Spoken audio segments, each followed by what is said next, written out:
I've been doing this for 30 years. I'm seeing the children and grandchildren of the inmates that were in jail when I first started. I'm gonna get upstairs. Colonel Mark Adger is the Fulton County Chief Jailer. He's seen a lot in his 3 decades as a law enforcement officer.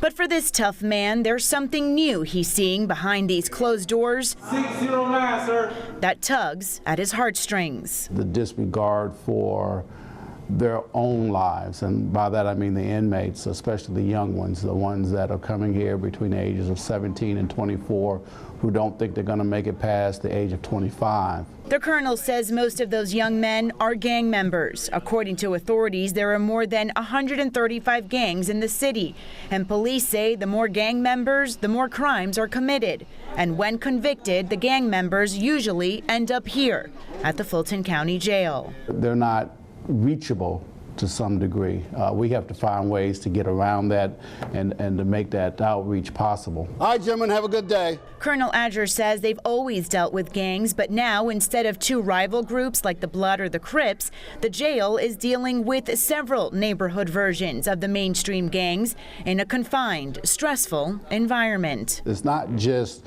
the gang-on-gang conflict, but it's the intra-gang conflict that exists as well. Gang members enforcing gang rules on their membership.